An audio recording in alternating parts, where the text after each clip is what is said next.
एक जंग के अंदर कुछ कैदियों को गिरफ्तार किया गया और उन कैदियों को मोहम्मद रसूलुल्लाह के सामने पेश किया गया। उन कैदियों में एक औरत भी थी, उसका बच्चा कहीं शीरख्वार बच्चा, दूध पीता बच्चा कहीं गुम हो गया था, कहीं खो गया था, दूध पीता बच्चा।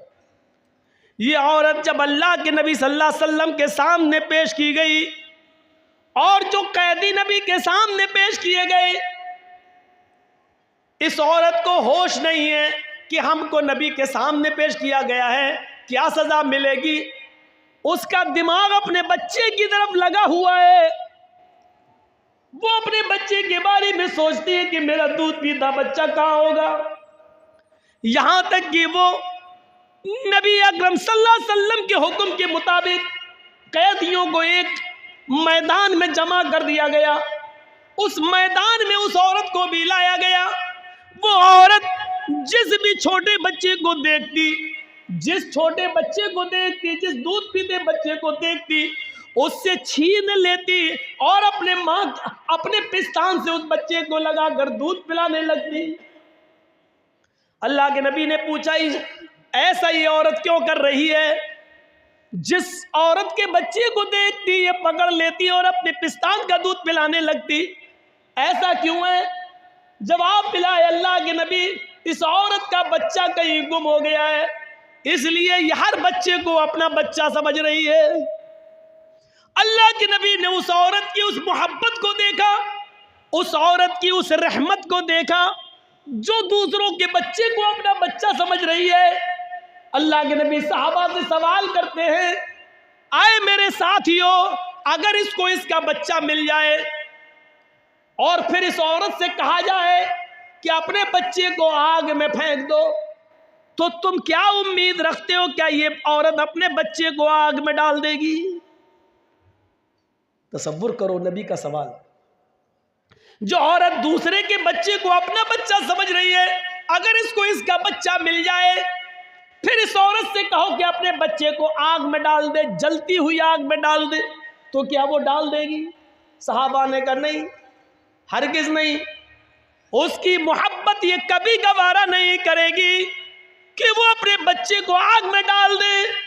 अल्लाह के नबी फरमाते हैं, मेरे साथियों, रब की रहमत के 100 दर्जों में से एक दर्जा रहमत का ये हाल है कि वो अपने बच्चे को आग के हवाले नहीं कर सकती है। जिसके पास 99 दर्जे रहमत हो, वो कयामत के दिन अपने बंदे को जहन्नम की आग में कैसे डालेगा?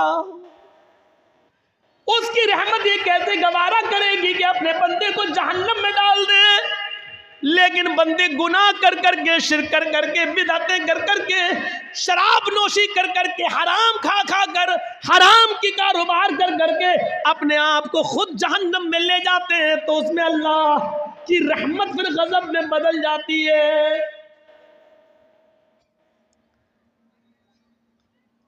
वरना रब की रहमत ये गवारा नहीं करेगी। जिसके पास 100 दर्जे रहमत हो, वो कैसे गवारा करेगा कि मेरा बंदा जहन्नम में जाए? आप एक मिसाल को समझने की कोशिश करें। आपकी बेटी है, शादी हुई, आपने बहुत से बर्तन उसको जहेज में दिए, कांच के 2 बर्तन, कांच के 2 गिलास, शीशे के 2 गिलास आपने उसको दिए, बहुत से बर्तन दिए, लेकिन 2 गिलास रखे हुए थे अलमारी में,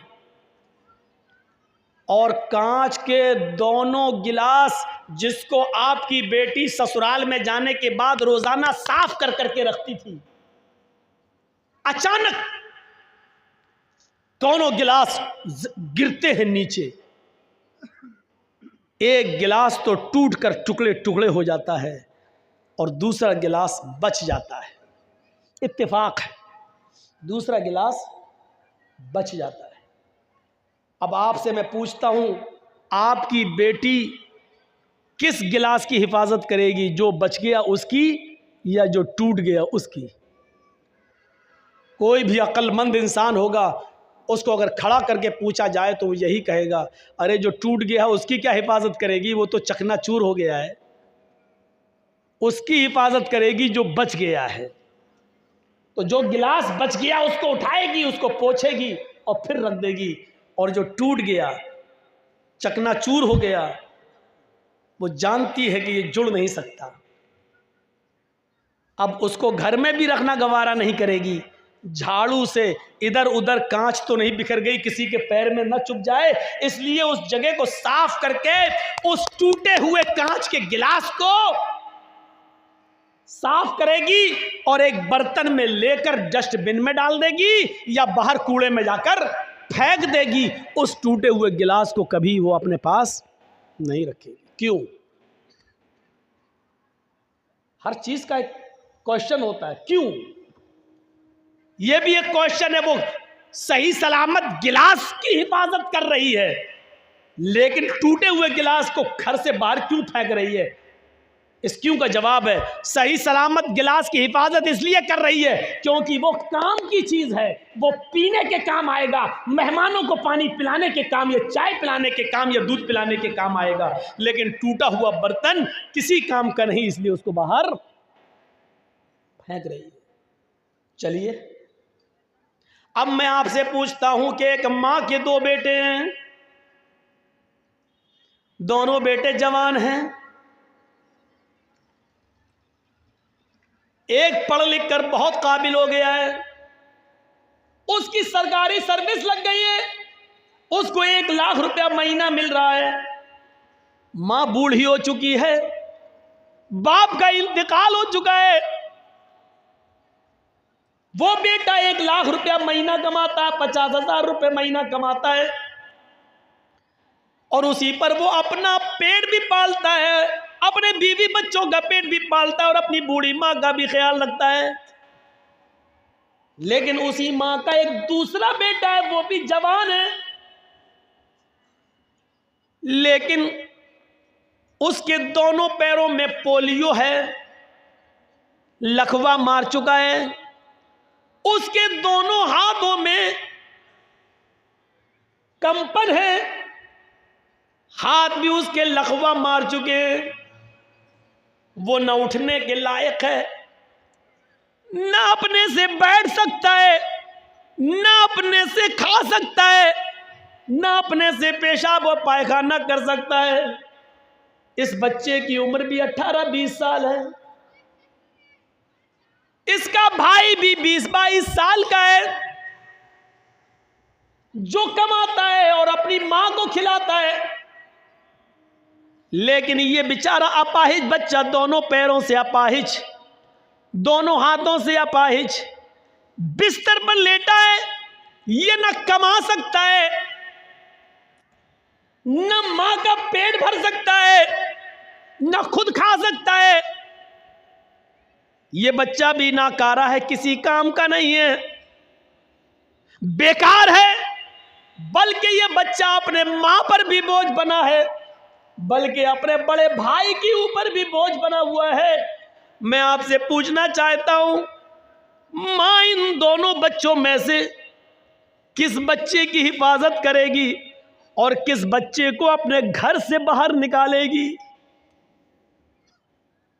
आपका जवाब होगा, वो किसी भी बच्चे को बाहर नहीं निकालेगी। वही औरत जो कांच के गिलास की हिफाजत कर रही है, जो बच गया क्योंकि वो काम का है। लेकिन मां उस काम के बच्चे से ज्यादा देखरेख इस बच्चे की कर रही है, जो दोनों बिस्तर, अपने दोनों पैरों दोनों हाथों से अपाहिज और लकवे का शिकार है, फालिज मार चुकी है, उसकी हिफाजत कर रही है। मां उस बच्चे के सर से पसीना नहीं पोंछेगी जो मेहनत करके आया है, इस बच्चे के सर से पसीना पोंछ रही है जो बिस्तर पर लेटा है। मां उस 20-22 साल के बच्चे का पेशाब और पायखाना साफ नहीं करा सकती है, बल्कि अब इतना बड़ा हो चुका है वो बच्चा कि वो माँ अपने बड़े बेटे की शर्मगाह भी देखना गवारा नहीं करेगी। लेकिन इस 18 साल के और 20 साल के बच्चे की शर्मगाह देखना तो बहुत दूर की बात, उसकी गंदगी को भी अपने हाथ से साफ कर रही है और उसकी पेशाब की जगह को भी धो रही है। मेरे भाइयों, तसव्वुर कीजिए माँ के दिल में ये रहम और ये मोहब्बत का जज्बा ये कहाँ से आया। ये उसी रब की 100 दर्जे रहमत में से उतारी हुई एक रहमत के एक दर्जे का हाल है। ये माँ उस बच्चे को ज़्यादा प्यार करेगी जो बच्चा अपाहिज है, लंगड़ा लूला है और लकवे का शिकार है। ये माँ उसकी ज़्यादा देख रेख कर रही है। क्यों? अगर अल्लाह माँ बाप के दिल से ये रहमत निकाल दे तो माँ बाप से बड़ा हमारा दुश्मन कोई हो सकता है? बताइए। कमीना पैदा हो गया, कमाएं हम और मर के हम चले जाएं तो हमारे बनाए हुए घर में तू रहेगा?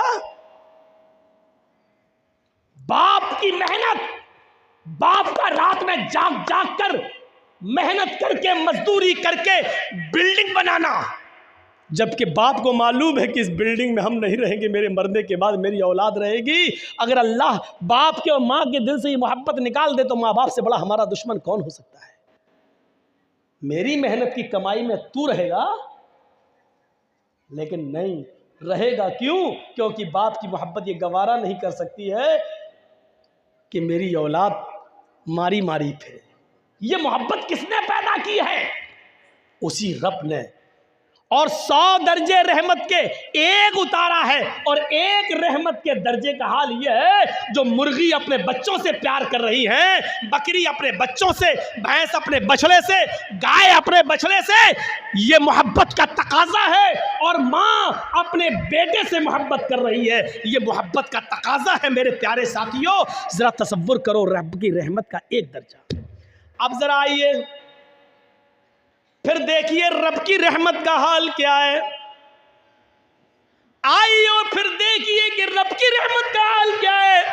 फरमाया कि अल्लाह रब्बुल आलमीन की रहमत ये कैसे गवारा कर लेगी, जब एक माँ अपने बच्चे को आग में डालना गवारा नहीं कर सकती है, तो अल्लाह रब्बुल आलमीन की रहमत ये कैसे गवारा करेगी, जबकि उसके पास रहमत के 100 दर्जे कैसे गवारा करेगी कि अपने बंदे को आग में डाल दे। बनी इस्राइल का एक वाक़या बयान करते हुए नबी अकरम ने फरमाया, एक शख्स अपने ऊंट को अपने घर के सारे सामान के साथ पैक करके निकलता है और एक सहरा और जंगल से होता हुआ जाता है। थक गया, जंगल में एक पेड़ से, एक दरख्त से वो अपने ऊंट को बांध देता है और थोड़ी देर दरख्त के साए में आराम करने लगता है। आंख खुलती है तो देखता है कि मेरा ऊंट गायब। उसमें पूरे घर का सामान बंधा था। अब ऊंट गायब, होश उड़ गए हैं, ऊंट गायब, मेरे घर का पूरा सामान ऊंट पर और ऊंट गायब। वो कभी इस झाड़ी जाता, कभी उस झाड़ी में देखता, कभी इस पहाड़ी पे चढ़ता, कभी उस पहाड़ी पे चढ़ता। वो पूरा जंगल तलाश कर डाला लेकिन उसको ऊंट नहीं मिला, उसको ऊंट नहीं मिला। पूरा जंगल तलाश कर देता है लेकिन उसको ऊंट नहीं मिलता है। मायूस होकर उसी पेड़ के पास आता है, हाथ सर पे रखकर सोचने लगता मैं क्या करूंगा। बड़ी मेहनत से माल कमाया था, गायब हो गया ऊंट, कहां चला गया। अब कितना दिन लगेगा उतना माल कमाने में और अपने घर का साजो सामान बनाने में कितना वक्त लगेगा। अब ये सोच ही रहा था, थका हुआ था कि अचानक नींद आ गई। थोड़ी देर के बाद आंख खुलती है, क्या देखता है कि मेरा ऊंट उसी पेड़ से बंधा हुआ है जिस पेड़ से गायब हुआ था। आता है, ऊंट तो ये है, जाकर देखता बंधा है। सामान देखता है तो उसके ऊपर अनाज का एक दाना भी कम नहीं है। जैसे वो अपने घर से लाया था वैसा ही हूबहू, सेम टू सेम वैसा ही ऊंट पर लदा हुआ है और एक भी चीज गायब नहीं है। इस चीज को देखता है तो मारे खुशी के, हमने दिन भर ऊंट ढूंढा, तलाश किया तो मिला नहीं, और अचानक अपने आप आ गया और सामान भी गायब नहीं। इसको देखकर वो इतना खुश होता है, इतना खुश होता है कि ऊंट को देखता जाता और नजरें आसमान पे डालता जाता और अपने रब से कहता जाता, अल्लाहुम्मा अंता अब्दी व अना रब्बुक। अय अल्लाह, मान गया तेरी कुदरत, अय अल्लाह मान गया मैं तुझे, वाकई तू मेरा बंदा है और मैं तेरा खुदा। नहीं समझ पाए ना? उसने क्या जुमला इस्तेमाल किया? मारे खुशी के उसने क्या कहा? अल्लाहुम्मा अंता अब्दी, वाह वाकई तू मेरा बंदा है, वाना रब्बुक, और मैं तेरा रब। उल्टा बोल गया, समझ रहे ना क्या बोल गया वो? उसको बोलना ये चाहिए था कि वाकई मैं तेरा बंदा और तू मेरा रब है, लेकिन ऊंट पा गया, सामान लदा है, खुशी में उसको पता नहीं है, दिमाग से हट गया। इतनी खुशी हुई उसको, इतनी खुशी हुई कि उसका दिमाग ठिकाने नहीं रहा और मारे खुशी में कह गया, अल्लाहुम्मा अंता अब्दी व अना रब्बुक, वाकई तू मेरा बंदा और मैं तेरा रब हूं। अल्लाह ने जुमले सुने तो मुस्कुरा दिया। ये मुस्कुराने वाला जुमला थोड़ी है। अब मेरा बेटा खुशी में अगर ये कह दे कि मैं तुम्हारा बाप हूं, तुम मेरे बेटे, भाई कोई चीज़ मैं ला के उसको दूं खुशी में जो उसको बहुत पसंद हो और खुशी खुशी कहते वाह तुम मेरे बेटे हो, मैं तुम्हारा बाप, तो हम नाराज़ थोड़ी होंगे। हम तो खुश होंगे कि देखो खुशी में बेचारा ऐसा कह रहा है, जबकि कहना ये चाहता था कि हाँ तुम मेरे प्यारे अब्बू हो और मैं तुम्हारा बेटा, लेकिन धोखे से उसके मुंह से निकल गया मारे खुशी के, हाँ मैं तुम्हारा बाप हूं, तुम मेरे बेटे। ये बाप अच्छी तरह जानता है कि बेटा मजाक में कह रहा है या धोखे से निकल गया, ये सही में कह रहा, ये बाप जानता। और रब जानता है कि मेरा बंदा ये कहना नहीं चाह रहा था, लेकिन धोखे से खुशी में उसकी जबान से जुमला निकला, इसलिए वो मुस्कुरा रहा है। अगर यही जुमले उसने जानबूझकर कहे होते तो माफ कीजिएगा वो कहीं का नहीं रहे। इतने खतरनाक जुमले तो फिरौन ने भी इस्तेमाल नहीं किए। फिरौन भी लोगों से कहता था अना रब्बुकुमुल आला, मुझे अपना रब कहो, मैं तुम सबका रब हूं। फिरौन भी लोगों से ये कहता था मैं तुम्हारा रब हूं, लेकिन फिरौन ने कभी अल्लाह से नहीं कहा कि मैं तेरा भी रब हूं। फिरौन ने कभी जिंदगी में अपने रब से नहीं कहा अय अल्लाह मैं तेरा भी रब हूं। वो लोगों से कहता था ना रब्बुकुमुल आला, मैं तुम्हारा रब हूं, तुम मुझे अपना रब मानो। लेकिन इसके बावजूद अल्लाह ने क्या किया? उसको दरिया में गर्क कर दिया, डुबो दिया और मार डाला और उसकी लाश को समंदर से बाहर फेंक दिया। आज भी मिस्र के म्यूजियम में उसकी लाश निशाने इबरत बनी हुई है। आज भी उसकी लाश देख लो, जो देखना चाहे। आज भी जमीन उसको एक्सेप्ट नहीं करती है। जिस जमीन में गाड़ा जाता है जमीन निकाल के फेंक देती है, जिस समंदर में डाला जाता है समंदर निकाल के फेंक देता है। आज भी उसकी लाश निशाने इबरत बनी हुई है। फिरौन ने इतने बड़े जुमले नहीं कहे थे। इसने ये कहा था मैं तुम्हारा रब हूं, लेकिन अल्लाह से कभी नहीं कहा था मैं तेरा रब हूं। लेकिन इसने तो अल्लाह ही को अपना बंदा कह दिया और अपने आप को अल्लाह, अपने आप को रब का, अल्लाह का रब कह दिया। अल्लाहुम्मा अंता अब्दी व अना रब्बुक, तू मेरा बंदा मैं तेरा खुदा। जरा तसव्वुर करो। लेकिन इसके बावजूद अल्लाह नाराज नहीं हो रहा। क्यों? क्योंकि उसके दिल की नीयत ये नहीं थी। अल्लाह के नबी इस वाक़े को बयान करने के बाद कहते हैं जितनी खुशी इस बंदे को होती है अपना ऊंट पाने के बाद कि होश में नहीं है, इतनी खुशी है कि वो जमीन पर पैर नहीं रख रहा है। जब एक गुनाहगार बंदा रात की तारीकी में नफिल नमाज पढ़ने के बाद जब सारी दुनिया सो रही हो, फिर वो उठकर वुजू बनाए और रात के अंधेरे में उठकर रफा यदैहि लस्समा, अपने दोनों हाथों को आसमान की तरफ उठा ले और फिर अपने गुनाहों की माफी अल्लाह से मांगे। आय अल्लाह, अल्लाहुम्मा ग़फ़िर ज़ुनूबी, अल्लाहुम्मा ग़फ़िर ली, अल्लाहुम्मा ग़फ़िर ली, अल्लाहुम्मा ग़फ़िर लिज़ुनूबिना वरहमनी वस्तुर उयूबिना।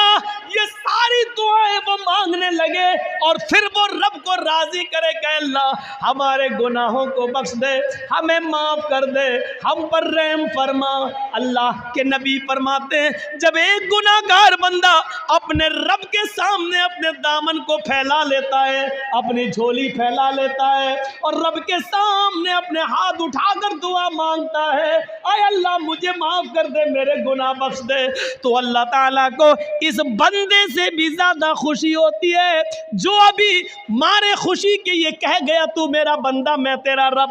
जितनी खुशी इस इंसान को होती है अपना ऊँट पाने के बाद, अल्लाह को इससे कहीं ज़्यादा गुनाह, कितनी ज़्यादा गुनाह, कई ज़्यादा बढ़कर अल्लाह ताला को खुशी होती है जब कोई गुनाहगार बंदा उसके सामने अपने गुनाहों की तौबा करता है, अपने आप को कहता है कि अल्लाह मुझे माफ़ कर दे। अल्लाह को इससे भी ज़्यादा खुशी होती है। ये उसका रहमो करम है कि गुनाह करने के बावजूद वो अपने बंदे को माफ़ करता रहता है। हाँ तो कर रहे हैं, हमको 12:30 बताया गया था इसलिए। ठीक है, तो मेरे भाइयों यहां से आप अंदाजा लगाएं कितना मेहरबान है वो अल्लाह। और सुनिए एक चीज आपको पॉइंट की बता देता हूं, हमारे सदर मोहतरम जो इस जलसे के हैं उन्होंने कहा आज पहला दिन है इसलिए थोड़ा सा जल्दी ख़त्म हो जाना चाहिए, तो मैं बस एक बात बताकर अपनी बात को ख़त्म कर दूंगा। बहुत कीमती बात बता रहा हूं मैं आपको, सुन लीजिए मेरे प्यारे साथियों, इसको गौर से सुनिए। अल्लाह रब्बुल आलमीन ने तकरीबन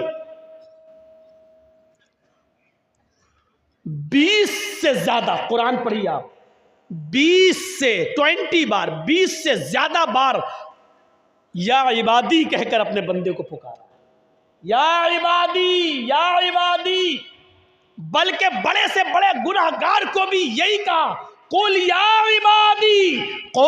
इबादी अल्लज़ीना असरफ़ू अला अनफुसिहिम ला तक़नतू मिन रहमतिल्लाह। इस प्यार और मोहब्बत भरे जुमले को सुनिए।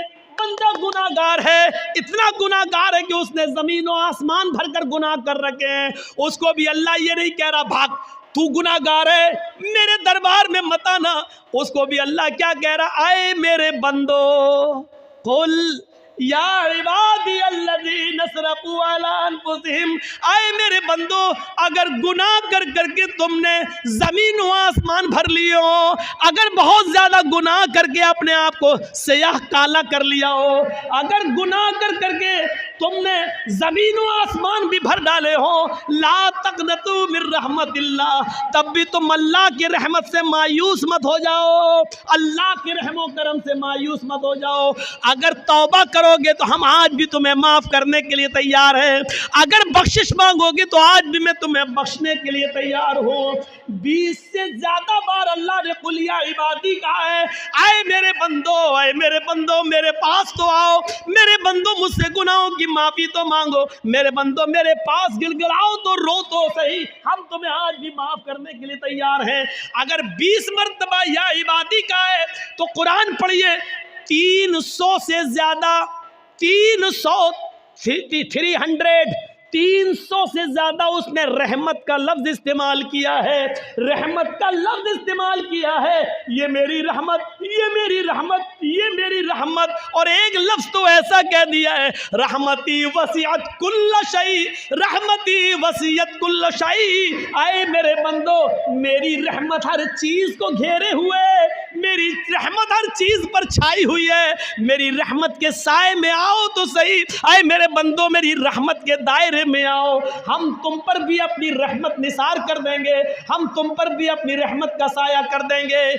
ये अर्रहमान अर्रहीम, ये रब की रहमत है। माँ बाप, भेड़ बकरी, दुम्बा, मुर्गी, कुत्ता कुतिया और जानवरों की रहमत और इंसानों की रहमत भी सुनी और रब की रहमत भी आपने सुनी, ये सब रब की रहमत के 100 दर्जों में से एक दर्जे का हाल है। इसी तरीके से अल्लाह रब्बुल आलमीन ने हमें और आपको इस दुनिया के अंदर पैदा किया, उसने हमें और आपको ज़िंदगी बख्शी, ज़िंदगी एक नेमत उसने हमें और आपको अता फरमाई और हमें धीरे धीरे परवान चढ़ाया, बालिग किया। आज उम्र हमारी 20 साल, 22 साल, 25 साल हो गई।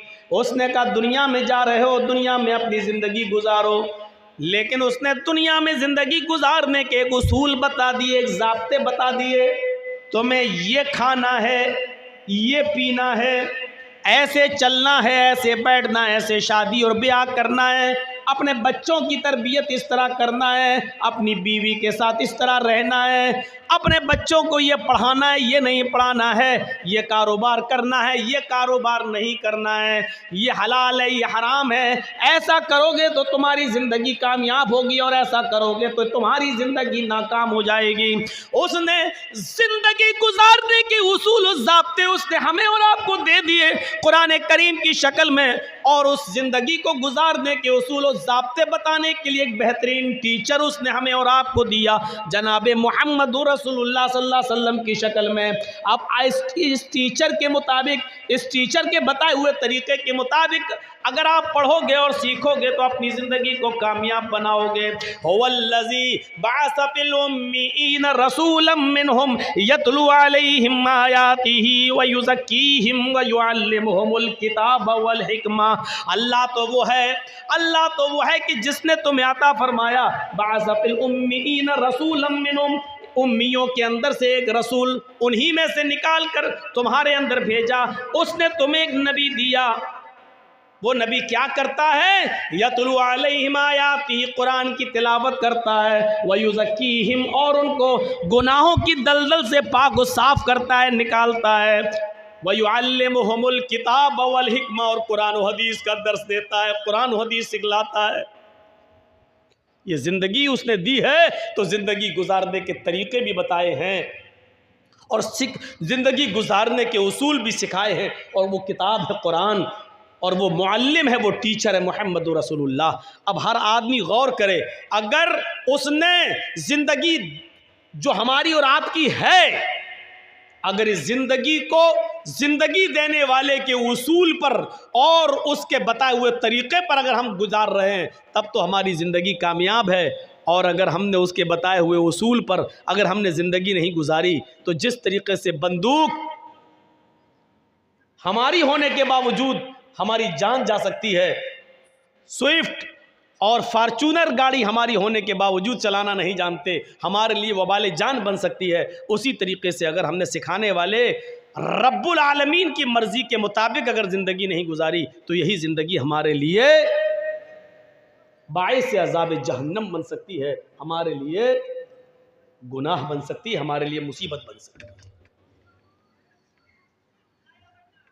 अब आप समझ गए होंगे इस मिसाल से बहुत अच्छी तरीके से, ज़िंदगी एक नेमत है, लेकिन इस ज़िंदगी को गुजारना भी हमें उसी तरीके पर, अपने तरीके पर नहीं, अपने मनमाने तरीके पर नहीं। अब जलसा है, इजलास है, इसका एक तरीका बताया है अल्लाह के नबी सल्लल्लाहु अलैहि वसल्लम ने, और सहाबा का मामूल ये था कि जब नबी अकरम सल्लल्लाहु अलैहि वसल्लम कोई दीनी बात बताया करते थे, तो सहाबा किराम अपने सरों पर बैठी हुई मक्खी भी नहीं उड़ाया करते थे। ये उस टीचर ने हमें बताया है। आप छोटे छोटे बच्चों को देखेंगे जो नर्सरी और LKG और UKG में पढ़ते हैं, स्कूल में जाते हैं, उनको भी क्लास में हर वक्त खाने और पीने की इजाज़त नहीं दी जाती है, बल्कि 1.5-2 घंटा पढ़ने के बाद ब्रेक लंच होता, ब्रेकफास्ट लंच, उसमें उनसे कहा जाता बच्चों अब अपना टिफ़िन खोलो और खाओ। उन बच्चों के लिए भी स्कूल का मैनेजमेंट और स्कूल का डिपार्टमेंट उन छोटे छोटे बच्चों को भी हर वक्त खाने और पीने की इजाज़त नहीं देता। ये इतने बड़े बड़े ऊँट यहाँ आए हुए हैं, जलसे में बैठे हैं, यहीं पर मूंगफली भी चबा रहे हैं, यहीं पर चने भी चबा रहे हैं। ये है जलसों का मिजाज, ये है उस मोहल्ले में इंसानियत की दी हुई ट्रेनिंग का एक हिस्सा, जो इतने बड़े बड़े साढ़े जलसे में बैठे हुए हैं। इनको इतनी तमीज़ नहीं कि कुरान और हदीस जहाँ सुनाया जा रहा है वहाँ क्या खाना चाहिए, कब खाना चाहिए और कब नहीं खाना चाहिए, ये सब सुनना पड़ेगा तुम्हें। और हिम्मत तो देखो कि मेरे सामने खा रहे हैं, मेरे सामने मुंह चल रहे हैं, मेरे सामने ज़बानें चल रही हैं। उन छोटे छोटे बच्चों को मामूली स्कूल का मैनेजमेंट 4 साल और 3 साल के बच्चे को भी हर वक्त खाने की इजाज़त नहीं देता। क्यों? उनको उसूल सिखाया जाता है, शुरू से ट्रेनिंग दी जाती है। ये 25-50 साल के बुढ़े भी अपना मुंह चबा रहे हैं, ये है ट्रेनिंग यहाँ की। ये सीखा है हमने इतनी उम्र में।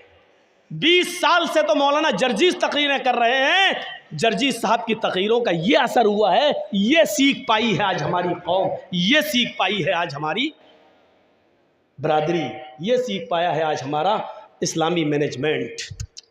आप अंदाज़ा लगा सकते हैं। अब थोड़ी देर के बाद उठेंगे, किसी को पेशाब लगेगा, कोई आगे बैठेगा तो डिस्टर्ब करके उठेगा।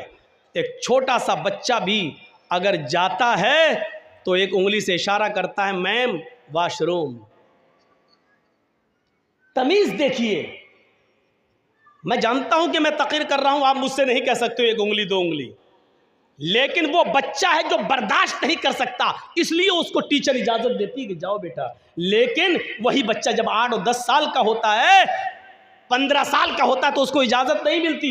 घंटी बैल पूरी हो, ये टीचर जब पढ़ाकर अपनी घंटी ख़त्म करे उसके बाद आप जाना, उस बच्चे को रोकना पड़ता है। लेकिन यहाँ कोई सिस्टम नहीं है, आए बैठे, जब दिल चाहा उठे और चले गए, और जब मर्जी आई आए और जब मर्जी चाही हम चले गए। ये दीन जो हमारे लिए सब कुछ सिखाता था, लेकिन आज हम इतना भी नहीं सीख पाए। ये है जलसों के उसूल और जलसों के ज़ाब्ते। हमारे नबी फरमाते हैं, अगर जुमे के खुतबे में कोई आदमी दौरान खुतबा मस्जिद के अंदर अगर कोई आदमी बोल रहा हो और अपनी ज़बान चला रहा हो, किसी से बात कर रहा हो, और आप देख रहे हैं कि ये आदमी बोल रहा है, तो इसके बावजूद आप उससे ये नहीं कह सकते हो चुप। देख रहे हैं आप, मसलन ये शख्स बैठा और बोल रहा है और हम देख रहे हैं, और उधर मौलाना खुतबा दे रहे हैं और हम देख रहे हैं ये बोल रहा है, तो हम उसको ये नहीं कह सकते चुप। क्यों? क्योंकि वो भी बोल रहा है, हम भी बोल रहे हैं चुप, तो और शोर होगा, फिर हमें देखकर तीसरा बोलेगा और शोर होगा। इसलिए हदीस में आया कि वो बोल रहा है और खुतबा देने वाला खुतबा दे रहा, अगर उसकी नज़र पड़ जाए तो वो तो उसको रोक सकता है, खामोश चुप रहिए। लेकिन पब्लिक अवाम सामईन में से कोई उसको नहीं रोक सकता है। ये अदब बतलाया है कुरान और हदीस सुनने का। अब आप अंदाज़ा लगाएं, आप यहाँ मुंह चलाएंगे और कुरान और हदीस भी सुनेंगे, ऐसा हो सकता है? दोनों चीज़ें ऐसा नहीं होती। ये जलसा भी एक इबादत है जो आप बैठे हुए हैं। जिस तरीके से अल्लाहु अकबर कहने के बाद आप नमाज पढ़ रहे हैं, अब आप एक टॉफ़ी निकालिए जेब से, खाइए अल्हम्दुलिल्लाह रब्बिल आलमीन अर्रहमान मालिक यौमिद्दीन। क्या हर्ज है भाई? टॉफ़ी भी हलाल है, नमाज भी पढ़ते जाइए और खाते जाइए। नहीं खा सकते हैं ना, क्योंकि तकबीर तहरीमा कह दी गई है। तहरीमा का मतलब क्या है? अल्लाहु अकबर, इसको क्या कहते हैं? तकबीर तहरीमा। तहरीमा का मतलब ही है अब हर काम को हराम कर दिया गया है आपके ऊपर। अब आप का मस्तिष्क, आपका माइंड, आपका दिमाग सिर्फ अल्लाह की तरफ लगना चाहिए। अब आप इबादत में शामिल हो गए। उठना, बैठना, लेटना, सोना, जागना, खाना, पीना, यहाँ तक कि बच्चों से बात करना, ये सारी की सारी चीज़ें अब आपके लिए हराम हो चुकी हैं। अब आप कुछ नहीं कर सकते हैं। इस इबादत ने हमें ये दर्स दिया है। अब ये कब हलाल होगी? जब आप कहोगे अस्सलामु अलैकुम व रहमतुल्लाह। इस सलाम के बाद अब ये सारी चीज़ें आपके लिए हलाल होंगी। अल्लाह के नबी जब खुतबा देते थे, दर्स देते थे, तो सहाबा अपने सरों पर बैठी हुई मक्खी नहीं उड़ाते थे। ये सिखाया था हमें। तो ज़िंदगी गुजारने के उसूल सीखो। जब तक सीखोगे नहीं, ये ज़िंदगी हमारे लिए वबाले जान है। ये ज़िंदगी हमारे लिए मुसीबत है। जैसे राइफल, जैसे बंदूक, जब तक हम उसके उसूल पर नहीं चलाएंगे तब तक नहीं चलेगी, और अगर उसकी खिलाफ वर्जी की तो हमें ही गोली लगेगी। गाड़ी, जब तक हम गाड़ी बनाने वाले के तरीके पर नहीं चलाएंगे तब तक वो गाड़ी हमारे वो हमारे लिए वबाल जान है। उसी तरीके से ज़िंदगी जब तक ज़िंदगी देने वाले के उसूल पर हम नहीं चलाएंगे और नहीं गुजारेंगे, ये ज़िंदगी हमारे लिए वबाल जान है। कितने लोग हैं जो एड़ियाँ रगड़ रगड़ के मर जाते हैं, कितने लोग हैं जो करप्शन में लिप्त होकर मर जाते हैं, कितने लोग ऐसे हैं जो शराब पीते पीते अपनी जान दे देते हैं, कितने लोग ऐसे हैं जिनकी स्मोक और गांजा पी पी कर उनकी मौत हो गई है, कितने लोग ऐसे हैं जिन्होंने खैनी, तंबाकू, बीड़ी, सिगरेट पीकर जबान का और मुंह का कैंसर बना लिया और इस कैंसर के अंदर उनकी डेथ हो चुकी है और मर चुके हैं। क्यों? क्योंकि उन्होंने अपनी ज़िंदगी को ज़िंदगी देने वाले के उसूल पर नहीं चलाया, उन्होंने अपनी ज़िंदगी को ज़िंदगी देने वाले के तरीके के मुताबिक नहीं चलाया, इसलिए ये ज़िंदगी उनके लिए वबाल जान बन गई। अब कब्र में गए तो हिसाब किताब, बुरे आदमी निकले तो रूह सिज्जीन के अंदर जो 7वें ज़मीन के नीचे ठिकाना है, और फिर कब्र के अंदर कब्र का दबोचना, कब्र के अंदर कब्र का दबाना मेरे भाइयों, और क़यामत तक उसको यही सज़ा दिया जाना, और फिर क़यामत के दिन हिसाब किताब होना, और फिर हिसाब किताब के बाद जहन्नम में ढकेल दिया जाना और फेंक दिया जाना। ये तसव्वुर करो, ये बहुत आसान है जिस ज़िंदगी में हम रह रहे हैं, लेकिन उस ज़िंदगी के बारे में सोचो जो मरने के बाद शुरू होगी। उस ज़िंदगी के बारे में ज़रा सोचो जो मरने के बाद शुरू होगी। इसीलिए मैंने कुरान करीम की 3 आयतें पढ़ी हैं। आज हम शुरुआत कर रहे हैं आपके साथ। सूरह फातिहा की 3 आयतें ही पढ़ी हैं। शायद मैं चल पाऊं कि ना चल पाऊं इन 3 आयतों तक। पहली आयत देखिए आप, इस जिंदगी देने वाले रब की तरफ से जो पहली आयत सूरह फातिहा की बिस्मिल्लाहिर्रहमानिर्रहीम के बाद जो शुरू होती है कुरान की, वो यहाँ से शुरू होती है अल्हम्दुलिल्लाहि रब्बिल आलमीन। पहले इस लफ्ज़ के ऊपर गौर कीजिए, रब्बुल आलमीन। जिंदगी देने वाला कहता है कि जिंदगी हमने दे दी है, इस जिंदगी की परवरिश भी हम करते हैं। तमाम तारीफें उस अल्लाह की बयान करो जो दोनों जहान का पालनहार है। जिंदगी उसने हमें और आपको दी, जिंदगी काफिर को भी दी, जिंदगी गैर मुस्लिमों को भी दी, जिंदगी यहूद व नसारा को भी दी, और जिंदगी जानवरों को भी दी, जिंदगी बच्चों को भी दी, जिंदगी दोस्त को भी दी और जिंदगी दुश्मन को भी दी, जिंदगी अपने ऊपर ईमान लाने वालों को भी दी और जिंदगी अपने ऊपर ईमान न लाने वालों को भी दी। दी या नहीं दी? देख लीजिए आप। क्या तुम तारीफ करोगे? मौलाना जर्जीस बहुत अच्छा बोलते, मौलाना फला बहुत अच्छा बोलते, अरे उनकी तकरीर। आप लोग तो जलसा सुनने नहीं, नंबर देने आते हैं। ये पहला जलसे में ये पहला स्टेज ऐसा होता है जहां मौलवियों का फैसला पब्लिक करती है, जहां कुरान और हदीस न जानने वाले लोग नंबर देते हैं कि पहले नंबर पे कौन से मौलाना अच्छे रहे, दूसरे नंबर पे कौन से अच्छे रहे, तीसरे नंबर पे किसकी तकरीर अच्छी हुई। ये पहला एक ऐसा मंच और पहला एक ऐसा स्टेज होता है जहां हम जैसे मौलवियों का फैसला अनपढ़ और जाहिल अवाम करती है कि पहला नंबर किसका, दूसरा नंबर किसका, तीसरा नंबर किसका। एक अखाड़ा बना हुआ है, ये एक दंगल बना हुआ है, जलसा। मौलवियों की तकरीर के फैसले आप करोगे, उलमा के जलसों के फैसले आप करोगे कि पहले नंबर पे अच्छा कौन बोला, दूसरे नंबर पे अच्छा कौन, हाँ वो सबसे अच्छी तकरीर उनकी रही, उसके बाद उसकी रही, उसके बाद उसकी रही, आप नंबर देंगे? कुरान और हदीस को नंबर दिए जाएंगे? जरा सोचिए आप, क्या तारीफ करोगे? तारीफ तो उस रब की है। अल्हम्दुलिल्लाही, तमाम तारीफें अल्लाह के लिए हैं। किस अल्लाह के लिए? रब्बिल आलमीन, जो रब्बुल आलमीन है। उसने ये नहीं कहा कि हम रब्बुल मुस्लिमीन है, सिर्फ मुसलमानों को पालते, ये नहीं कहा।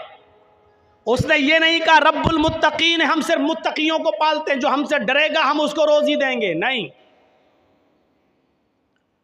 उसने ये भी नहीं कहा वो रब्बुल आलमीन है, रब्बुल इंस भी है, रब्बुल जिन भी है। वो जिस तरह मुसलमानों को खिलाने और पिलाने वाला है, उसी तरीके से गैर मुस्लिमों को भी खिलाता और पिलाता है। जिस तरीके से हमें और आपको रोजी और रोटी देता है, उसी तरीके से वो यहूद और नसारा को भी रोजी और रोटी देता है। जिस तरीके से वो हमें आसमान से बारिश देता है, उसी तरीके से वो गैर मुस्लिमों को भी देता है। वो रब्बुल इंस भी है, वो रब्बुल जिन भी है, वो रब्बुल जमादात भी है। ये पेड़ पौधे, इनको भी धीरे धीरे बड़ा करता है, इनको भी पालता है वो। वरना आपने तो एक दाना जमीन में डाला था बस, और क्या किया था? सिर्फ उस दाने को डालने के बाद आप तो अलग हट गए। उस आम की गुठली को, उस आम के बीज को आम के फलों तक पहुंचाने वाला, और इस आम के पेड़ की भी नशो नुमा करने वाला, और इस आम के गुठली और बीज को भी आम का दरख्त बनाने वाला, वही रब्बुल आलमीन तो है। इसलिए वो रब्बुल जमादात भी है, रब्बुल नबातात भी, रब्बे नबातात भी है। वो अनाज को भी पैदा करता है, पेड़ और पौधों को भी परवान चढ़ाता है। वो रब्बे जमादात भी है। जमादात का मतलब एक छोटे से टीले को पहाड़ बनाने वाला भी वही है। इनकी भी वो परवरिश कर रहा है। अगर ज़मीन से कोयला ना निकले, ज़मीन से पेट्रोल ना निकले, ज़मीन से ख़जाने ना निकलें, तो आप बताइए क्या करेंगे? सिर्फ एक चीज़ सोच लो, अगर अल्लाह ने ज़मीन ना बनाई होती, मुझे बताओ कि हम आज कहाँ होते? क्या हैसियत थी हमारी? सिर्फ रब की एक नेमत पर गौर कर लो। सारी नेमतें एक तरफ रख दो, सारी नेमतें एक तरफ रख दो, जबकि अल्लाह की नेमतें इतनी है कि तुम गिन नहीं पाओगे। इन तउद्दू नेमतल्लाहि ला तुहसूहा। मेरे बंदो, मेरी नेमतों को, मेरी कृपाओं को, मेरे इनामात को, मेरे तहाइफ को, मेरे गिफ्ट्स को अगर तुम गिनना चाहो तो गिन नहीं सकते। इन तउद्दू नेमतल्लाह, अगर तुम अल्लाह की नेमतों को याद करना चाहो, अल्लाह की नेमतों को गिनना चाहो, ला तुहसूहा, तो तुम्हारे हाथ में इतनी ताकत नहीं कि उनको लिख सको। तुम्हारे दिमाग में ऐसा कंप्यूटर फिट नहीं है जो उनको गिन सको। अल्लाह की नेमतें इतनी ज्यादा हैं कि तुम उनको गिन नहीं सकते, शुमार नहीं कर सकते। इतनी ज्यादा नेमतें, इन तमाम नेमतों को एक तरफ रख दो, सिर्फ एक नेमत जमीन को ले लो। जरा सोचो कि अगर अल्लाह ने जमीन ना बनाई होती तो क्या होता? जमीन ना होती तो आज मौलाना जर्जीस का स्टेज कहां लगता? जमीन न होती तो आप कहां बैठते? जमीन न होती तो अनाज, वो गल्ला जो हम और आप खाते और पीते हैं, वो कहां पैदा होता? जमीन न होती तो पीने का पानी फिर आपको किस कुएं से और किस हैंड पाइप से मिलता? जमीन न होती तो हमारी फैक्ट्रियां कहां होती? जमीन न होती तो सफर करने के लिए फिर बस स्टॉप कहां होते? रेलवे स्टेशन कहां होती? एयरपोर्ट कहां होते? जमीन न होती तो अलगर्ज आपके बिजनेस और आपके तिजारात और इन तमाम तिजारात करने के ऑफिस आपके कहां होते? ये अलग बात है कि अल्लाह ने इतनी बड़ी नेमत हमें ज़मीन की शक्ल में दी। अब इस ज़मीन की छाती पर आप एक कुर्सी और टेबल लगाकर लॉटरी के टिकट भी बेच रहे हो।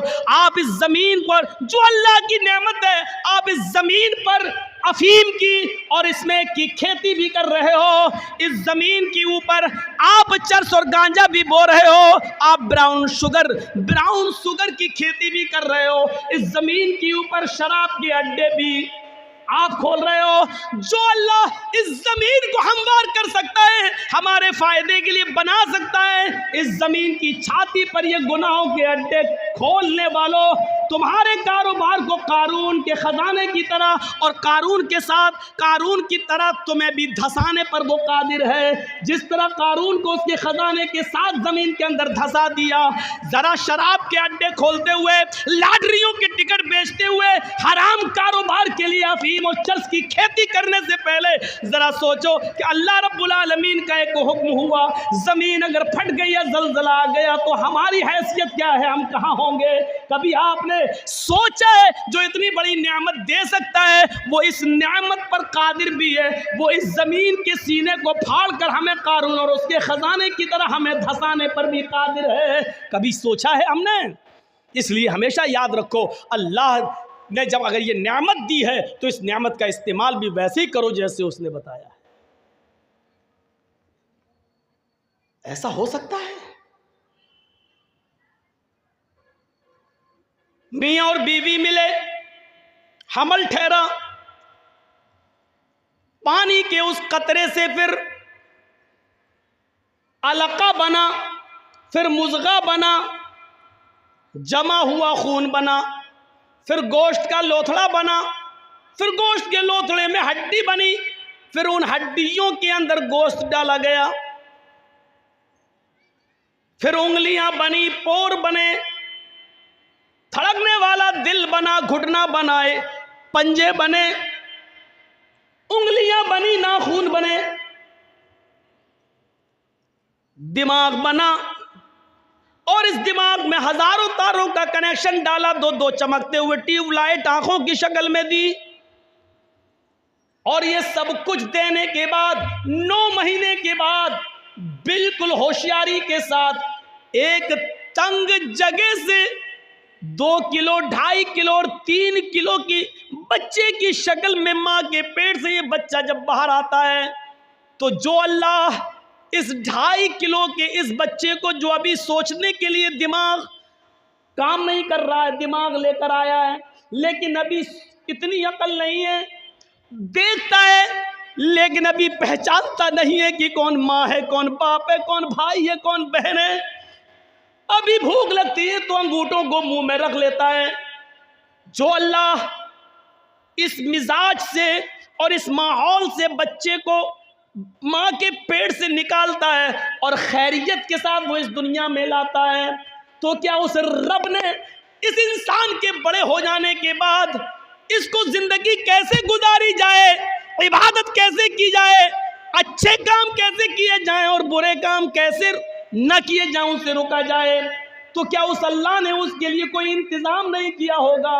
जिस रब ने इस छोटे से बच्चे के लिए हवा का और पानी का और ग़िज़ा का इंतजाम माँ के पेट में किया है, और फिर उस उसूल और ज़ाब्ते से बाहर निकलने के बाद क्या वो अल्लाह उसको 15, 20 साल, 25 साल का हो जाने के बाद उसको बेयारो मददगार छोड़ देगा कि अब तुम अपनी मर्जी के मुताबिक जिंदगी गुजारो? ऐसा कैसे हो सकता है मेरे भाइयों? उस रब के उसूल के मुताबिक जिंदगी गुजारने के लिए उसने गाइडलाइन बनाई और उसी को हम रिसालत कहते हैं, उसी को हम नबूवत कहते हैं। उसने रसूलों का सिलसिला चलाया, उसने नबियों का और पैगंबरों का सिलसिला चलाया। वलक़द बअसना फी कुल्लि उम्मतिन रसूलन, हमने हर उम्मत के अंदर, हर गिरोह के अंदर एक रसूल भेजा है, एक पैगंबर भेजा है, और उस पैगंबर ने, उस रसूल ने दुनिया में आने के बाद एक ही हुक्म दिया, अनेबुदुल्लाह, लोगों एक अल्लाह की इबादत करो, एक अल्लाह की रियाजत करो, अपनी पेशानी एक अल्लाह के सामने गुजारो। सुन लो, इतने बड़े माहौल से निकाल कर, माँ के पेट से निकाल कर 20 और 25 साल की उम्र तक तुझे पहुंचा दिया।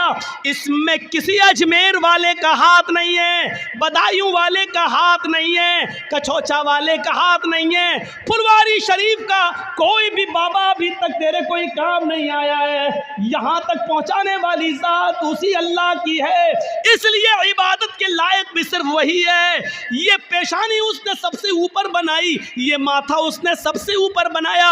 इस माथे को सबसे ऊपर बनाने का मतलब यह है कि हमने तेरा सर, तेरे पेशानी, तेरा माथा, तेरी जबीन, तेरा ये पेशानी, ये माथा जो हमने सबसे ऊपर बनाया है, आए मेरे बंदे इसको सबसे ऊंची जात के सामने झुकाना और हर किसी के सामने नहीं। लिहाजा इस पेशानी को जब भी झुकाना तो एक रब के सामने झुकाना, एक अल्लाह के सामने झुकाना, एक रब्बुल आलमीन के सामने झुकाना।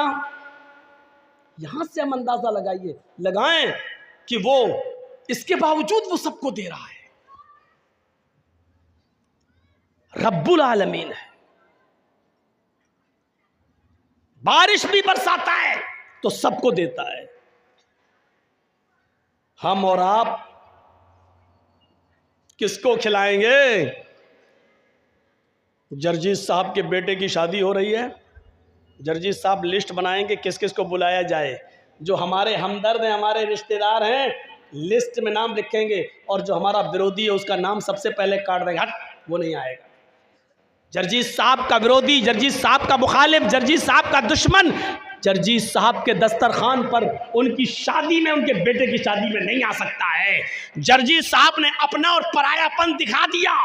ये दिखा दिया कि जर्जीत साहब के दस्तरखान पर जर्जीत के दोस्त ही आ सकते हैं, उसके रिश्तेदार ही आ सकते हैं, दूसरा नहीं। लेकिन उस रब की रुबूबियत को देखो, उस अल्लाह की उलूहियत को देखो, और उस अल्लाह की, उस रब की रुबूबियत को देखो।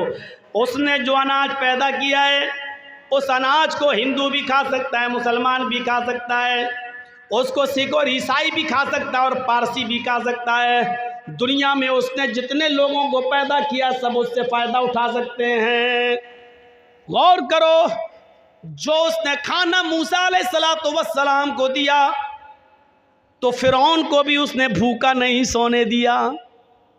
अगर उसने इब्राहीम अलैहिस्सलातु वस्सलाम को नेमतों से नवाजा तो नमरूद को भी उसने भूखा नहीं मरने दिया। मुहम्मदुर रसूलुल्लाह सल्लल्लाहु अलैहि वसल्लम पर अगर ग़िज़ाएं उतारी हैं तो नबी के दुश्मन अबू जहल और अबू लहब को भी उसने भूखा नहीं सुलाया है। कभी हमने गौर किया है अल्लाह रब्बुल आलमीन के रब की रुबूबियत पर? हमें बहुत जल्दी ये आया था, ये मेरा है, ये फला का, ये मेरा दुश्मन है, हम उसको नहीं बुलाएंगे। लेकिन ज़रा तसव्वुर करो, एक बार हज़रत इब्राहीम अलैहिस्सलातु वस्सलाम किसी मेहमान को ढूंढ रहे थे। ये इब्राहीम अलैहिस्सलाम का एक मामूल था, वो कभी खाना अकेले नहीं खाते थे, वो खाना कभी अकेले नहीं खाते थे, किसी न किसी को पकड़ कर लाते थे और अपने दस्तरखान पर बिठा के उसको खाना खिलाते थे। एक दिन कोई नहीं मिला तो एक मजूसी समझते हैं, आग का पुजारी, आग की इबादत करने वाला, पारसी समझ लो, पारसी, आग को अपना खुदा मानने वाला, आग की इबादत करने वाला मजूसी। वो बूढ़ा कहीं जा रहा था तो कहा, बाबा भूखे हो? कहा हाँ, चलो खाना खा लो। बहुत अच्छा, आके बैठा दस्तरखान पर। इब्राहीम अलैहिस्सलाम ने खाना लगा दिया। उस बूढ़े ने जैसी खाने का लुकमा उठाया और मुंह तक ले जाना चाहा, उसने नाम लिया, बिस्मिल्लाह, शुरू करता हूं आग के नाम से। आग ही को वो अपना रब मानता था, आग को ही वो अपना माबूद समझता था, तो उसने क्या कहा, बिस्मिल्लाह, मैं शुरू करता हूं आग के नाम से। इब्राहीम अलैहिस्सलाम ने हाथ पकड़ा, हे बुढ़े रख खाना रख। उसने रख दिया। क्या हुआ? कहा कि बिस्मिल्लाह बोलो, कहो कि शुरू करता हूं अल्लाह के नाम से।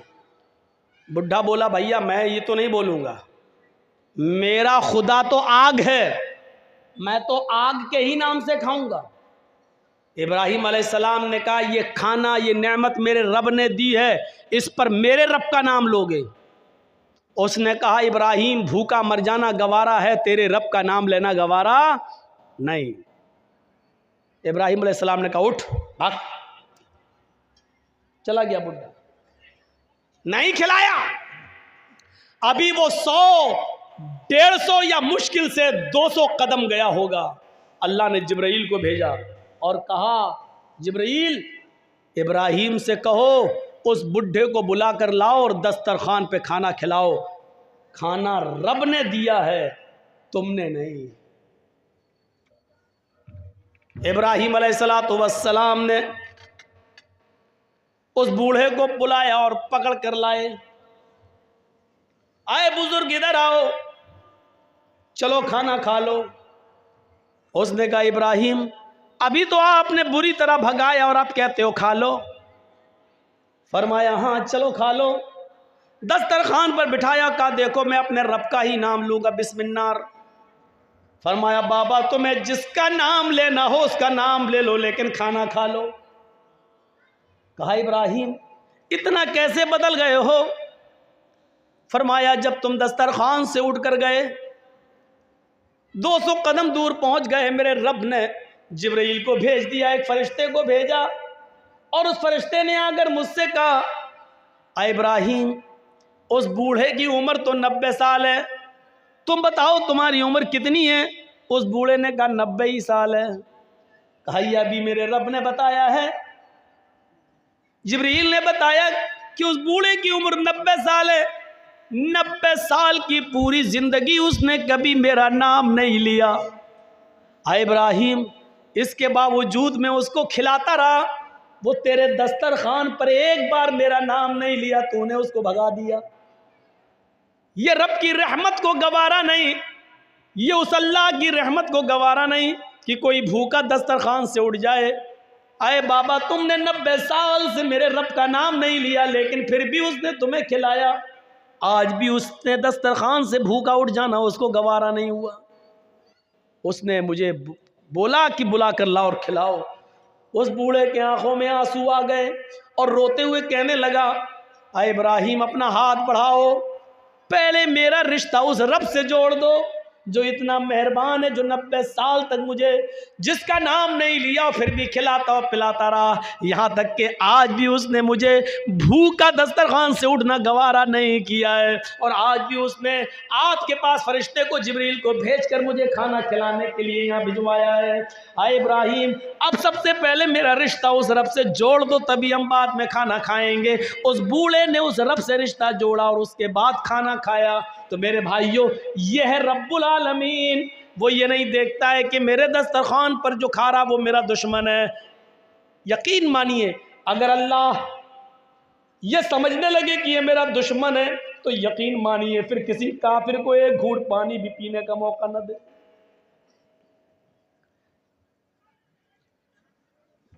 फिर इन क्रिमिनल और गुंडे लोगों को हुक्मरानी दे देगा, लेकिन उसकी नजर में कुछ नहीं आओगा। रब्बुल आलमीन है, रब्बुल इंस वल जिन है, रब्बुल हैवानात, वो जानवरों को भी खिलाता और पिलाता है। आप कितना खाएंगे? 2 रोटी, 3 रोटी, 4 रोटी, 5, कितना खाएंगे? बहुत कम लोग ऐसे होते हैं जो, अब मैं नाम नहीं लूंगा, लेकिन एक जलसे में मैंने एक ऐसे मौलाना को देखा है जो 1.5 किलो मछली खा गया, 1 किलो बकरे का मटन वो भी खा लिया, और आधा किलो सलाद भी खा लिया। चश्मदीद गवाह हूं, चश्मदीद गवाह। इतना बड़े बड़े 3 बार उसको चावल दिया गया, वो भी खा लिया। और मजाक में खाना खिलाने वाला जब और देने लगा लीजिए, तो कहता नहीं नहीं, आज सफ़र लंबा है, करके आया हूँ, तबीयत मेरी ठीक नहीं, आज मैं कुछ कम ही खाऊंगा। इतना खाने के बाद भी वो कह रहा है कि नहीं मेरी तबीयत कुछ गड़बड़ है, इसलिए आज मैं कुछ कम ही खाऊंगा। तो ऐसे लोग बहुत कम हैं जो इतना खाते हैं। कितना भी खा लिया, फिर भी कितना।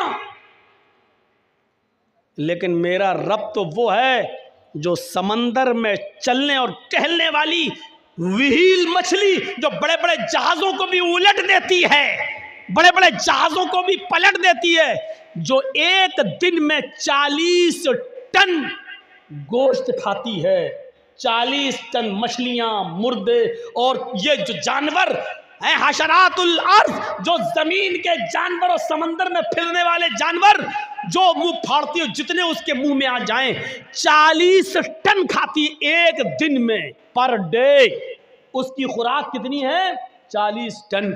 मेरा रब तो उसको भी भूखा नहीं सोने देता है और 40 टन खाने का इंतज़ाम उसके लिए भी करता हो। रोज़ाना पर डे 2 रोटी और 3 रोटी खाने वाले इंसान, तुझे ज़रूरत पड़ रही है, तुझे ज़रूरत पड़ रही है अपने भाई की ज़मीन को गज़ब करने की, तुझे ज़रूरत पड़ रही है नाजायज़ माल कमाने की, तुझे ज़रूरत पड़ रही है झूठ का सहारा लेकर अपने बिजनेस को आगे बढ़ाने की, जबकि तेरी खुराक सिर्फ 2 रोटी है, तेरी खुराक सिर्फ 3 रोटी है। मेरा रब तो 40 टन गोश्त खाने वाली मछली को भी भूखा नहीं सोने देता।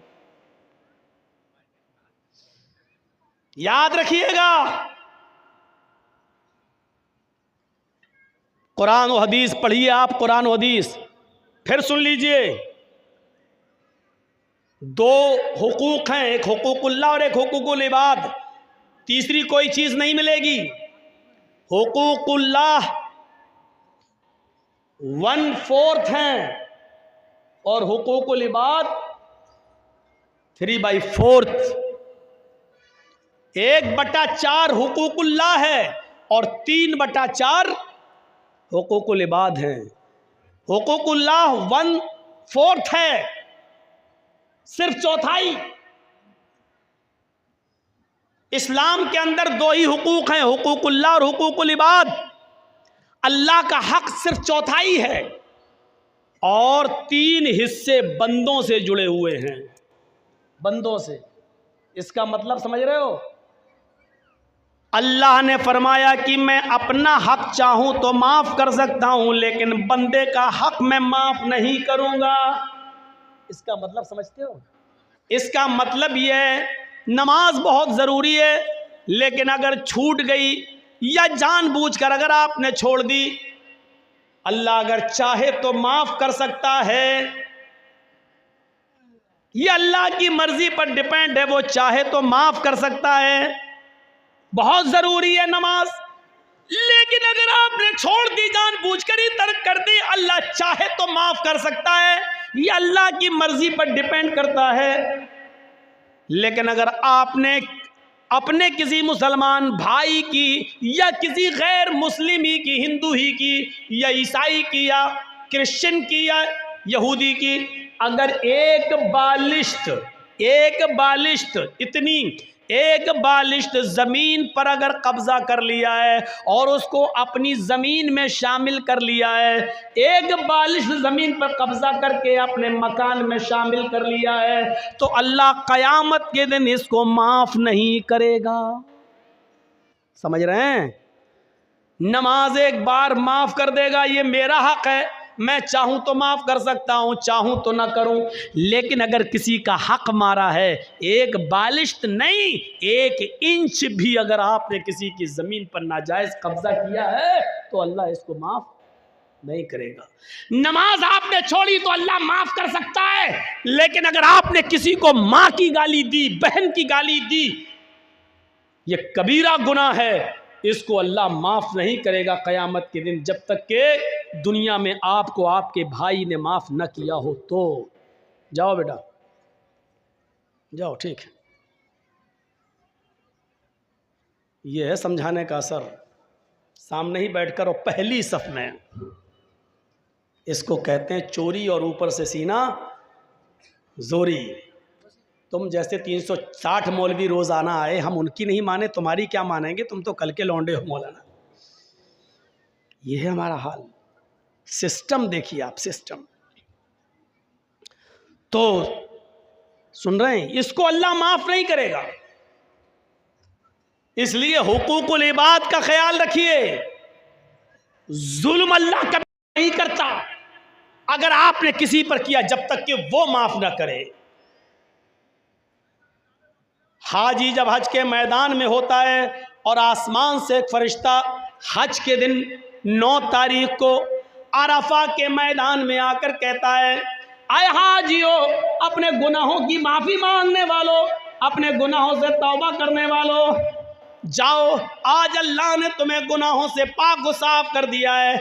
आज तुम गुनाहों से ऐसे ही पाक हो जैसे धोबी की भट्टी में कपड़े का मैल कुचैल साफ हो जाता है। जैसे कोई बच्चा अपनी माँ के पेट से पैदा होने के बाद गुनाहों से पाक व साफ होता है, जैसे वो गुनाहों से बिल्कुल पाक व साफ होता है, ऐसी अल्लाह ने तुम्हारे सारे गुनाहों को मिटा दिया, सारे गुनाहों को से तुम्हें पाक कर दिया।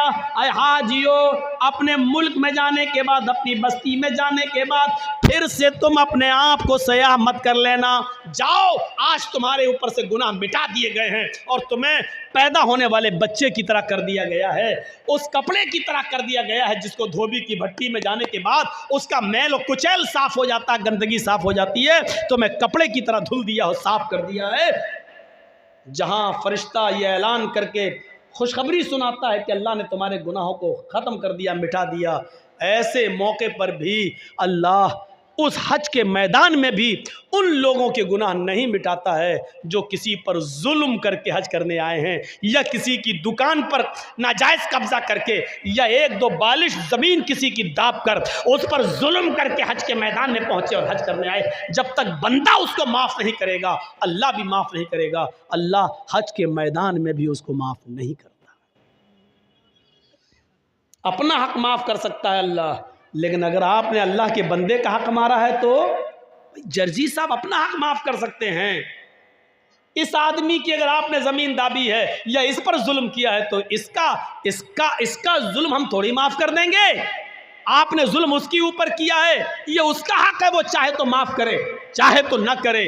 जर्जी साहब अपना हक माफ़ कर सकते हैं, दूसरे का नहीं। अल्लाह कहता कि मैं अपना हक चाहूँ तो माफ़ कर सकता हूँ, लेकिन मेरे बंदे का मारा है तो जब तक बंदा माफ़ नहीं करेगा हम माफ़ नहीं करेंगे। दुनिया में मामले साफ करिए, दुनिया में मामले साफ करिए। इसीलिए जनाजे की नमाज पढ़ने से पहले,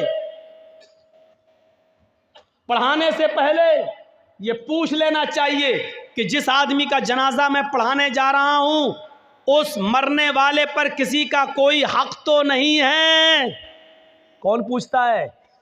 आप अपने इलाके के मुल्ला और मौलवियों को बताइए कितने लोग हैं जो पूछते हैं। इसके बिना जनाजा है ही नहीं, लेकिन बताइए कितने लोग पूछते हैं। कितनी बस्तियों में मैं जाता हूं, जनाजा सामने खड़ा, पढ़ा दिया, अल्लाहू अकबर, हो गई, नमाज पढ़ा दी गई, उठाया जनाजा चला गया। लेकिन जनाजा पढ़ाने वाले की जिम्मेदारी है कि मय्यत का जनाजा पढ़ाने से पहले उसके रिश्तेदारों को सामने लाकर, उसके बेटे उसकी औलाद को सामने लाकर पूछे कि मरने वाले पर किसी का कोई हक तो नहीं है। और जनाजे में सफ़े लग जाएं तो पूरी पब्लिक से पूछा जाए क्या मरने वाले का किसी के ऊपर कोई कर्ज तो नहीं था। अगर एक भी आदमी खड़ा होकर ये कह दे कि मरने वाला मेरा कर्जदार था, मरने से पहले उसने कर्जा लिया था और कर्जा दिए बगैर मर गया, तो फिर उसके ऊपर जनाजा नहीं पढ़ा जाएगा। सुन रहे हैं आप? फिर उस पर जनाजा नहीं पढ़ा जाएगा।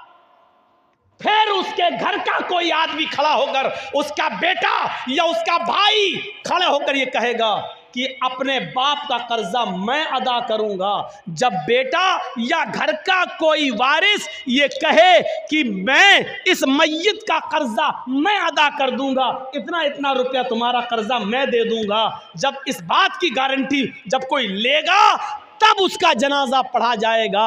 आप समझ रहे हैं कितना बड़ा मामला है ये बंदों का मामला।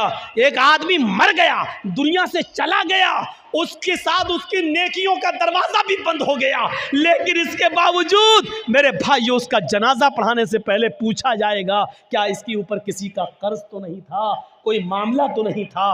और अगर निकल गया तो उसका जनाजा नहीं पढ़ाया जाएगा जब तक कि उसके रिश्तेदार ये न कहें कि इसका कर्जा या इसका मामला मैं अदा कर दूंगा। मेरे प्यारे साथियों, ज़रा तसव्वुर कीजिए,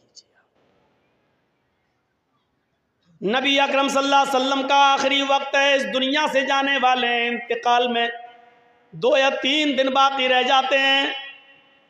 आप फरमाते हैं लोगों अगर मेरा किसी के ऊपर कोई कर्ज हो तो वो आज ले ले, कयामत के दिन मैं नहीं दे सकता। इंतकाल से 2-3 दिन पहले लोगों अगर मेरे ऊपर किसी का कर्ज हो तो वो 2-3 वो मुझसे ले ले, एक सहाबी उठते हैं और कहते हैं कि अल्लाह के नबी, मेरे 3 दिरहम है आपके पास।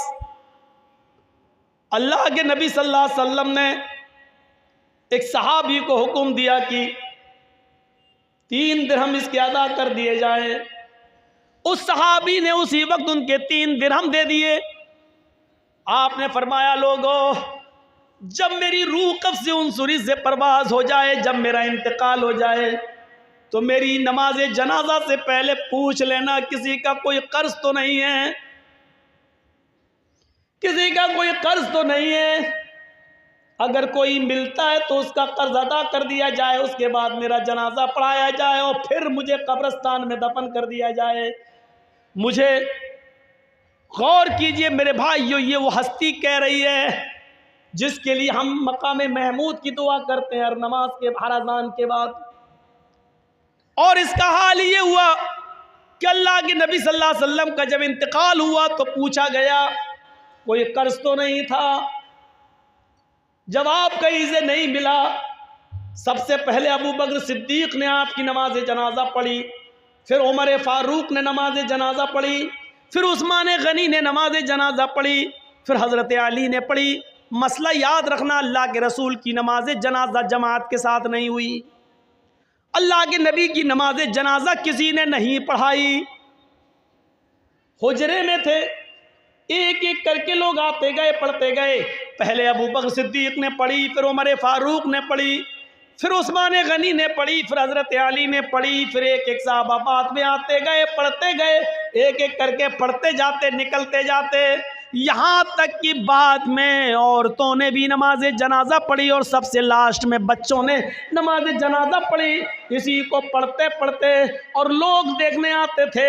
अल्लाह के नबी सल्लल्लाहु अलैहि वसल्लम को तकरीबन आज के मौजूदा टाइम के लिहाज से 32 आवर्स इंतकाल के बाद 32 घंटे तक आपको दफनाया नहीं जा सका। 32 घंटे तक आपको दफनाया नहीं जा सका। और उसके बाद जब आपको दफना दिया गया, मिट्टी आपकी हो जाती है, तो हजरत अबू बकर सिद्दीक जब तक खलीफा रहे ऐलान करते रहे, लोगों, अगर नबी अकरम सल्लल्लाहु अलैहि वसल्लम का कर्ज किसी के ऊपर हो तो वो मुझसे ले ले। लेकिन अबू बकर सिद्दीक 2 साल तक खलीफा रहे, 2 साल तक बराबर ऐलान किया, लेकिन कोई नहीं आया। फिर हजरत उमर फारूक का ज़माना आया। हजरत उमर फारूक के पूरे 10 साल तक ऐलान होता रहा, अगर नबी अकरम का कर्ज किसी के ऊपर हो, अगर किसी ने नबी को कर्ज दिया हो और उसका कर्ज बाकी हो तो वो उमर से आकर ले ले। हजरत उमर फारूक के 10 साल की खिलाफत में भी कोई कर्जा लेने नहीं आया। हजरत उस्मान गनी का जब जमाना आया तो 12 साल तक ऐलान किया जाता रहा, अगर नबी अकरम ने किसी से कर्ज लिया है तो वो आकर मुझसे कर्ज ले ले, मैं नबी का कर्ज देने के लिए तैयार हूँ। लेकिन 12 साल तक उस्मान गनी के ज़माने में भी कोई कर्ज लेने नहीं आया। ज़रा अंदाज़ा लगाइए कि कर्ज़े का मामला कितना भयानक होता है। अल्लाह के नबी सल्लल्लाहु अलैहि वसल्लम अपने इंतकाल से पहले खुद ऐलान कर रहे हैं, अगर किसी का कर्ज मेरे ऊपर है तो ले ले। एक उठते हैं और कहते हैं कि मेरे 3 दिरहम में आपने दिलवा दिए, फिर कोई नहीं मिला। अबू बकर सिद्दीक ने 2 साल तक ऐलान किया लेकिन कोई नहीं मिला। उमर फारूक ने 10 साल तक ऐलान किया लेकिन कोई नहीं मिला। उस्मान गनी भी कहते रहे कि नबी का कर्ज किसी के ऊपर हो तो मुझसे ले ले, लेकिन 12 साल तक किसी ने कोई कर्ज नहीं मांगा। गौर करो कि कर्ज का मामला कितना भयानक होता है, क्योंकि कर्जदार आदमी की रूह लटकती रहती है ज़मीन व आसमान के बीच में। मेरे प्यारे साथियों, जब तक उसका कर्जा अदा न कर दिया जाए, मेरे भाइयों, ये मामला बड़ा वो गरीब रहता है। आइए इस मामले को समझने की कोशिश कीजिए। हुकूकुल्लाह, अल्लाह माफ़ कर सकता अपना हक, लेकिन बंदे का हक माफ़ नहीं करेगा। अगर किसी ने किसी से कर्ज लिया है तो पहली फुर्सत में कर्ज अदा कर दे, पहली फुर्सत में कर्ज अदा कर दे, क्योंकि नमाजें बेकार हो जाती हैं, रोज़े बेकार हो जाते हैं, हज बेकार हो जाता है। हज इसीलिए फरमाया कि कर्जा लेकर हज जैसी इबादत भी आप करने नहीं जा सकते हैं। कर्जा लेकर कुर्बानी आप कर सकते हैं, लेकिन एक वादा कीजिए, कर्जा जिस आदमी से ले रहे हैं उससे वादा कीजिए कि 1 महीने में मैं आपका कर्जा दे दूंगा, आप मुझे 12,000 15,000 रुपए बतौर कर्ज दे दीजिए ताकि हम एक खस्सी ले लें और कुर्बानी कर दें। कर्जा लेकर कुर्बानी की जा सकती है, लेकिन अगर आपको यह अंदेशा हो कि हम उसका कर्जा अदा नहीं कर पाएंगे तो फिर कर्जा लेकर कुर्बानी करना भी आपके लिए जायज़ नहीं है। अगर आपको यकीन है कि कर्जा हम दे सकते हैं तो 1 महीना 2 महीने की इजाज़त लेकर कर्जा ले सकते हैं, लेकिन कर्जा लेकर हज करने नहीं जा सकते, क्योंकि कर्जदार पर हज है ही नहीं। कर्जदार पर हज नहीं, हज तो उस पर फर्ज है जो साहिब इस्तिताअत हो। मन इस्तता इलैहि सबीला, जो इन इस्तता इलैहि सबीला, अगर तुम वहां तक जाने की ताकत रखते हो तो हज करो, तो हज करो। अगर वहां तक जाने की ताकत नहीं है, इस्तिताअत नहीं है, तो आप हज ना करें। कितनी बुरी आदत कहां से कहां निकल गया और कहां भाग गया, यहां पहुंच गया मैं। तो मैं कह ये रहा था कि हम अपने दोस्तों को खिला सकते हैं, दुश्मनों को नहीं, लेकिन अल्लाह रब्बुल आलमीन को देखिए, वो अपने दोस्त और दुश्मन सबको खिलाता है, मोमिन और काफिर सबको खिलाता है। ये है रब्बुल आलमीन।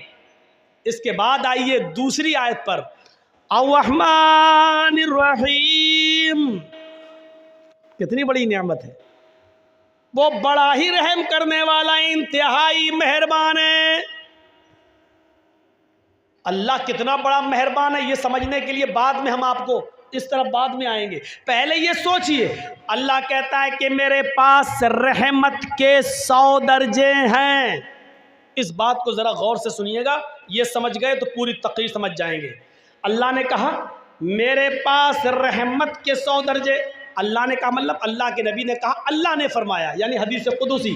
अल्लाह के नबी फरमाते हैं कि अल्लाह ने फरमाया मेरे पास रहमत के 100 दर्जे हैं। दुनिया में जो तुम रहमो करम, मोहब्बत और उल्फत देख रहे हो, ये एक दर्जा मैंने दुनिया में उतारा है। रहमत के 100 दर्जों में से सिर्फ एक दर्जा मैंने दुनिया में उतारा है, 99 दर्जे मैंने अपने पास रखे हैं। अब मैं किसी से पूछूं रहमत के कितने दर्जे हैं? 100। और दुनिया में अल्लाह ने कितना दर्जा उतारा है? एक, सिर्फ एक।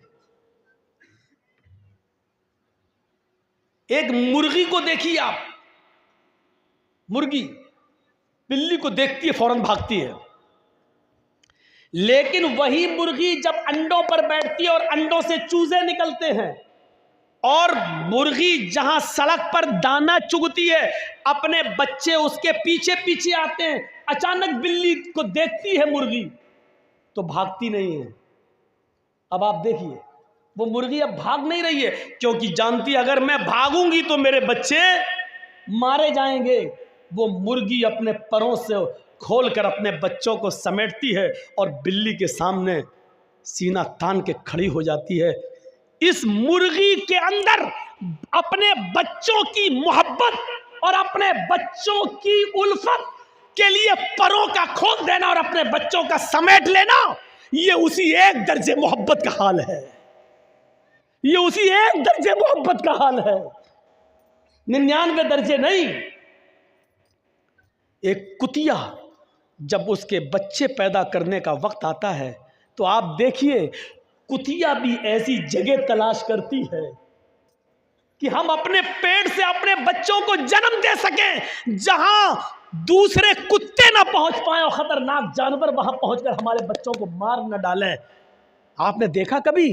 वो कुतिया भी ऐसी जगह तलाश करती है जहां उसके बच्चे महफूज रह सकें। ये मोहब्बत उस कुतिया के अंदर किसने डाली? एक बकरी को देखिए, एक गाय को देखिए, एक भैंस को देखिए, जब वो बच्चा जन्मती है तो कितनी गलाजत और गंदगी उस बकरी के बच्चे के अंदर होती है। वो बकरी, वो भैंस, वो गाय जब बच्चा पैदा करती है तो अपनी जबान खोल देती है और अपने बच्चे के जिस्म पर लगी हुई गंदगी को अपनी जबान से चाटती है और अपने बच्चे को अपने बच्चे को खड़ा करने की कोशिश करती है और फिर उस बच्चे में रूह फूंक देती है। और फिर आप देखिए, जब भैंस या गाय का मालिक उस गाय के दूध को दोहता है तो गाय और भैंस अपने बच्चे को पिलाने के लिए थोड़ा सा दूध ऊपर चढ़ा लेती है, ऊपर चढ़ा लेती है। तसव्वुर करो, और जब उसके बच्चे को छोड़ा जाता है तो फौरन वो गाय और भैंस दूध को नीचे उतार के अपने बच्चों को पिलाती है। ये मोहब्बत, ये उल्फत उस गाय के अंदर, उस भैंस के अंदर, उस बकरी के अंदर किसने रखी है? ये उसी मोहब्बत, उसी रहमत के एक दर्जे का हाल है, उसी रहमत के एक दर्जे का हाल है। और सुनिए, जिसने 99 दर्जे अपने पास रखे हो वो कितना मेहरबान होगा। एक बकरी जब अपने बच्चे पर इतना मेहरबान है, एक कुतिया अपने बच्चे पर इतना मेहरबान है, एक मुर्गी अपने बच्चों के लिए इतना मेहरबान है, तो सोचिए ये अभी एक दर्जा है। अभी हम इंसानों पर नहीं आए, अभी हम इंसानों पर नहीं आए।